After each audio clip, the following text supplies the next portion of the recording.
ګران افغانانو سلامونه مینه او درنښت زما ومنئ د محترم ورور د بارکزیانو دروند او باعزته قام له ما څخه پوښتلي دي چې زه به تاسو د تاریخ په رڼا کې او د تاریخي بنسټونو او د تاریخي لیکونو په رڼا کې به زه تاسو ته معلومات درکوم.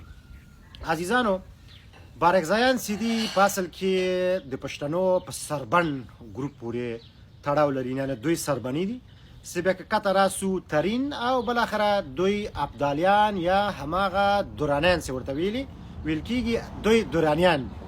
تاسو ته پته ده چې دورانیان به په دوه ښاخونو باندې تقسیم شوي دي، یو زیرک دي او یو پنجپا دي. چې دا بارکزیان بیا د زیرک بابا بچیان دي چې دی چې یو بارکزی و، بارک بابا، اچکزیان و، پوپلزیان و او الوکوزیان و. چې دا خپله د بارک نوم د بارک نیکه څخه اخیستل شوی ده چې د تیمور لنګ یا تیمور جهانګشا په وخت کې دی به ژوندون کوو، ډېر یو غیرتي سړی و. بعضې خټک او بعضې نور پښتانه وایي چې دا بارکزیان زموږ دي. نه نه نه، بارکزیان سوچه دورانیان دي چې دوی د پښتونولۍ او د پښتنو ډېره غټه د حکومتولۍ سلسله درلودله. چې زه به تاسو ته د دوی د مشرانو نوم هم دلته ما ایښوده ده، ده به تاسو ته دام واخلم. محترم دوست محمد خان چې د 1826 نه تر 1899 پورې یو وار حکومت وکړي او دویم وار یې د 1842 نه تر 1863 پورې بل وار حکومت وکړي. بیا د ده زوی ښاغلی محترم شیر علي خان و چې دم دوه ځلې حکومت کړی ده. اول وار یې د 1863 نه شروع تر 1866 پورې او دویم ځل یې د 1888 نه شروع تر 1890 پورې. ورپسې محمد افضل خان چې ده په بلخ او هغه کې حکومت کړی دی.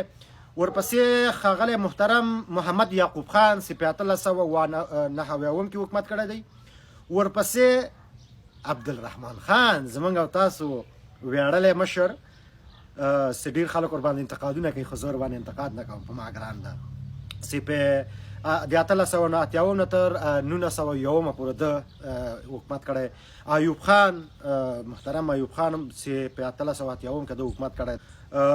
ښاغلی حبیب الله خان د 1901 نه تر 1919 پورې. ښاغلی شاه غازي امان الله خان زما د زړه سر چې د 1919 نه تر 1929 پورې حکومت کړی چې دوی بیا موږ ته استقلال اخیستی دی د انګریز نه په اولین وار.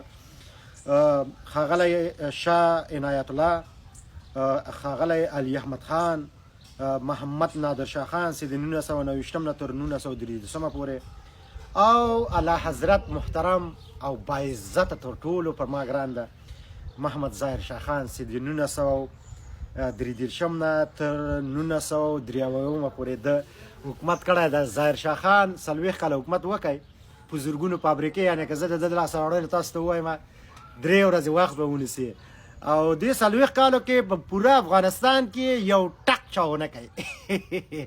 دغه په نړۍ کې چې موږ او تاسې دغه سفارتونه لرو د ده ځمکې ښاغلي ظاهر شاه خان اخیستي پارتق دي. بارکزیان تقریبا 42 قبیلې لري، یعنې ډېر یو لوی قام ده.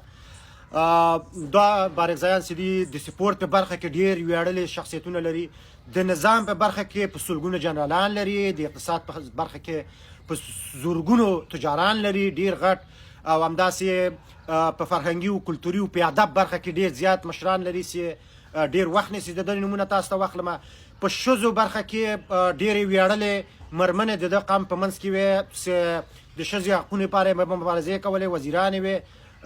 زه به په نمونه تاسو ته یو 2 نفره نوم واخلم، لکه شکریه بارکزی او په څنګ کې مرضیه بارکزی او په سلګونې نورې ویاړلې مېرمنې چې واقعا د پښتنو شمله جګه کړې ده، باعزته مېرمنې دي او تل یې موږ ته ویاړونه رابخلي دي. دا بارکزیان چې دي په ایران کې، په پاکستان کې زښتې ډېر دي او زموږ او تاسو په ګران هېواد کې د دوی اصلي ټاټوبی کندهار دی، فراه ده، هلمند او یعنې هرات کې چې متاسفانه د هرات بارکزیانو د اخره کې په دې اواخرو کې خپله ژبه یې راکړې ده، خپل کلتور او خپله پښتونولۍ ډېري ټول نه ښیم ډېرو یې ایره کړې ده اته بچي ځان ته بارغزیان نه وایي ځان ته تاجکان وایي په پښتو نه لیکلی سي او نه لوستلی سي او بله په پښتو غږېدا هم نه سي چې متاسفانه خو زه ما تاسو ته وویل چې په بارغزیانو کې 240 نورې وړې قبیلې دي چې بعضې قبیلې چې دي واقعا هغه قبیلې زما هم نه دي شوشې چې خپل کلتور او خپل فرهنګ او خپل عنعنات او خپل پښتونولي هېروي